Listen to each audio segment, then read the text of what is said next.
Without further ado, I'm glad to introduce the man himself, James Hsu. Thank you, sir. All right, how's everyone doing? All right, let's get straight into the goods. All right, so NPM BSM is a search marketing firm that specializes in creating shareable social content. Okay, so to give you an idea about our experience on our team, a little over 35 years of experience in the global search engine optimization, PR, reputation management, branding, and social media and web marketing industry to our credit. To go over really quick a little bit about myself, I've been in marketing for a little over 14 years. I've spoken to a little over 100,000 people, different colleges that people like and respect, hopefully. And I'm a speaker for the Nevada Army National Guard here in Las Vegas. A little over 20,000 paid clients on mobilizing people, and a little over 40,000 people in Las Vegas that we mobilized to get 2 different events that we've been able to put together. To give you an idea about some of the clientele that we work with, you'll notice very different industries. And one of the reasons why a lot of different industries is only because when it came into social media, we were forced to be able to be very different in our marketing campaigns. And if you look at some of the lists that you see right now, you'll notice anywhere between the Las Vegas monorail. I don't know how many of us from where we are right now, if you're staying at one of the hotels and you took the Las Vegas monorail to get here, we do all the work for the Las Vegas monorail, to restaurants, to different events, to the American Marketing Association here in Las Vegas for that chapter. What we're going to be talking about is basically, for everyone in this room, if you're in here, you own a business of some type in the vaping industry, whether that's the wholesale side or whether that's directly a storefront, the traditional brick and mortar. Everyone in this room has a business of some type when it comes to the vape industry. And when it comes to your internet presence, you can meet people that say they've made a lot of money on the internet, and you can meet a lot of people when it comes to the internet, they say they didn't make any money. It can be very diverse depending on who you're talking to. And one of the reasons why is because businesses that do online campaigns, they don't do what they call the best practices that you can do in the year 2015. Some people are doing the best practices of 2002 into their 2015 SEO campaigns on Google. So you're not going to get the best type of results if you're doing something that was a decade old. So the current state of SEO, if we can go into that right now, we've all seen what the first page of Google looks like. This is typically what we're going to see. We highlighted what is called PPC, it's called pay per click, in the pink right here, and in the green is the organic search. So for everyone in this room right now that wants to make more money at your business, right? Everybody wants to get more traffic, everybody in this room wants to get more sales. Well, a lot of people think, well, if I'm in the PPC, the pink, then I'm going to be able to make a lot of money, which can be true, but only 15% of all click-through comes in the PPC, the pay-per-click, and 85% comes in the organic search. So the first question we should probably ask ourselves is, how do we get ourselves to the organic search? Numeral fluctuations in search results. If you're taking notes, if anything, text this to yourself. On average, each month, 8.5 out of the top 10 will change ranking position. So if you're not maintaining what you're doing on Google, your ranking will change. 8.5 out of the top 10 changes position. And every day, 78% of search results have some type of ranking change of some type. So what's changed in search? A brief look at how basically search looked over the past, when it first started to right now in the year 2015. Number one, users and search engines are demanding more from results than ever before. So everyone in this room, as we go on Google and we search for whatever we're searching for, we want to make sure that what we see is the best results, right? And so from Google's point of view, they're going to expect the same thing as a business to provide the best information about your industry, about your vape, about your e-liquid, your e-juice, your e-cigarette, whatever it is. They want to expect you also to care about their brand if you want to be on the top of Google. Number two, the move from keyword matching to topic association. In 1998, if we remember when the internet was first born, basically, the way that Google did SEO, search engine optimization, basically was keyword matching. Basically, I know everyone in this room right now searches for bird watching sites in Oregon. I know that's something that everyone in this room is excited about. You know, you're like searching for your bird watching sites, and I get that. Well, back in 98, when this first happened, as long as you put in your title, bird watching sites in Oregon, you were gonna get a better result versus people who didn't do that. And people started catching on, and people started realizing that websites were kind of important for the business. And so Google had to change their algorithm, and algorithm is just a fancy word for basically how they think, their brain. How does Google think to be able to show us these search results? 2009, 2012, keyword matching, bird watching sites in Oregon, and if you look at that right there, bird watching sites in Oregon. As we move forward, 2013 and beyond, keyword matching, bird watching sites in Oregon, and then if you look at it, they were starting to switch it up. So just because you put bird watching sites in Oregon didn't necessarily mean you were going to pop up on the first page. Well, in the year 2013 and beyond, right now, if you're anywhere during my age, right now I'm 32 years old, if you ask someone or if someone asks you, what's that movie with the time-traveling phone booth? Most people are probably going to say, if they watch movies, it's that movie called Bill and Ted, right? Well, Google, we can ask them questions now and they're going to answer it for us, right? It's beyond sophisticated. It's to the point where we can ask them anything and they're going to be able to give us the correct answer based upon what people are clicking on and what they stay on, okay? Google has upgraded their understanding, meaning they're continuously learning. They're continuously upgrading themselves. They're continuously becoming a better search engine for all of us in this room, so we're happy with the results we get. Now, as the other side of it, as the business owner, we have to upgrade our content also to be able to maintain and keep up with what Google and what they have considered their high standards of what they need to see. Number 3, domain level keyword connections are on the rise, right? So Google's algorithm used to be very page level biased, meaning if you were looking up the Fermi paradox, something I know everyone in this room constantly looks for, that's why we want to show these things. What was the number one result? The number one result was this page had the most relevance and the most links. So that was another component. If you had a lot of links pointing at you, like in high school, if you want to become the prom queen or the homecoming queen or the prom king, basically the more votes you get, the more people that know you, the more famous you are, the better chance you're going to win prom queen. Same thing on Google is the more people that are pointing at you, and then number 2 was the second most, so they got the second page ranking. In the past few years, they've become more inclusive of domain level signals. So as you can see right here, we wrote, you've seen a lot of searches around this type of topic. So what we put in was, which phone has the best camera, right? So you're asking Google, I'm looking for a cell phone, and I want to know which phone has the best camera.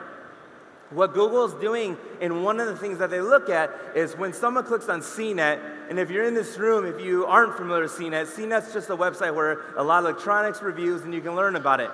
Google realized that when people clicked on CNET, they didn't push back and look for another search result. They stayed on there. So from Google's point of view, they're like, okay, this is the expert. These people know what they're talking about. Because when people go to CNET, they don't have to go back and relearn. They're happy with what they're learning right there. So Google's learning, okay, people who put in which phone has the best camera are staying on CNET. And then they're going to start branding themselves, which we'll talk about in a minute. So one of the questions you have to ask yourself right now is, do you have a domain level content strategy? If not, you may lose to less sophisticated SEO companies or brands, more brand-focused competitors. Number 4, if you're taking notes, and I can tell a lot of people are taking notes, so that's a wise decision. Number 4, Google's crackdown on spam is basically a crackdown on ranking without a brand. What does that mean? Ranking well, but not a brand, Google's gonna reclassify those tactics. So if you are gonna be on the internet and you're not going to aggressively go after your brand, K-Dog, if you're not going to aggressively go after your brand when it comes to whatever you're trying to say you are, Google is going to move you over to the companies that are. So if you've noticed for your search parameters on your keywords, if you're not popping up where you want, this could be definitely one of the reasons why that is. Keyword research and targeting. Back in the day, if you ever talked to an agency, maybe like mine or maybe like whoever's, they would probably say that we need to start researching you, we need to start learning more about you, and they're going to start putting the classic keyword process, and this is basically what they did. However, in the year 2015, anyone who still uses the old methodologies, it just doesn't work anymore, and we'll go into the reasons why. Now, I know a lot of us in this room, we want to look up evil mustaches, right? That's one of the things we do, right? We look up evil mustaches. And when you do that, well, let's look at it. The number one search result, as you see it, has infamous and sinister. So if you're creating campaigns only revolved around evil mustaches, and you're only targeting those keywords, you are not going to pop up on the first page as seen right here. I'm going to explain why in a minute. Clearly, people are curious about what signal mustache is sending, a perfect topic for my content. There was a movie with Johnny Depp called Mordecai. I'm not sure how many of us in this room saw it because of how well they did in the box office. Probably nobody in this room saw it. But there was a movie called Mordecai about it, and it had this crazy little sinister mustache in that film. So if you were creating a brand or if you were creating a campaign for your business and you didn't write an article or if you didn't do something to do with that, you were going to lose to companies that did do that because we're going after every single keyword possible. Google clearly has a search volume and data for terms like this, but they won't show them in AdWords. So a lot of people that do PPC in this room, you're like, I have a full-on pay-per-click campaign already that I already do, and that's great. But if you're strictly basing those keywords off of what Google's telling you, Google's only showing you what is the highest priority for them. They're only showing you what's the ones that they can make the most amount of money from you. Because you can find they even show you bad guy facial hair. If you go after bad guy facial hair as one of your keywords, if you go after words like bad guy facial hair, if you were to go after something like that, and you're like, well, there's no one searching for it, why would I want to do that? There may not be a lot of people searching for it, but if you target that and you can only get maybe 100 of those customers, that's still an extra 100 customers versus going after a keyword that has millions, but you're going to spend a ridiculous amount of money just to get there. So you really got to be careful when you're doing your keyword research, what are those keywords you're targeting? Using data I receive from my searches, however, gives me some new opportunities with very light competition, which is what I went over just a minute ago. Now, a lot of agencies, a lot of companies, if they only go after the keywords that are important or the keywords that are the most important to them because of the high traffic or whatnot, you're not going to get ranking and you're not going to be able to brand yourself on Google. Or at least Google will not consider you a brand on Google. And if Google doesn't consider it, you can forget Yahoo and Bing. Now, if you look at it, in a scenario like this, you're going to have to create content revolved around each and every single one of these keywords, whether it be press releases, whether it be articles, whatever you're going to be doing, your videos on YouTube, whatever that is for yourself, you're going to have to be creating content around each and every single one of these keywords, content that engages people and fits the topic, modeling, algorithms. So, build up your site's association with a topic or set of topics. So when one person thinks of one word or one brand, they automatically think of you, basically. And there's so many keywords in this room alone, in this industry, or any industry for that matter. There's so many different topics that you can go around that's relevant to you, and building your site association is basically what that means. Tactics, moving forward. Here's some processes and practices to change in the upcoming years to stay a step ahead. Content marketing. Businesses today, they need a fishnet of content online to truly turn observers into buyers. We have a great little clip that we put together. You might laugh at this, but it really is like this. So many people believe the internet works like this. Me make content, humans click. Them buy, me make money. And I really wish it was like that, but you gotta do a little bit more. This is what content marketing is if you're taking notes, or at least text this to yourself. Do yourself a favor, text this to yourself. Number one, make content. Number two, the audience clicks on it. If they like it, they remember it. Then they'll want more to see more of my content, visit again, which builds trust and relationship with my audience. When they need my product, they'll come to me. Anyone who's skeptical about this, think about your best friend right now. If you have any issues in your life and you need to talk to someone, who do you talk to? Your friends. Why do you talk to your friends? Because you trust them.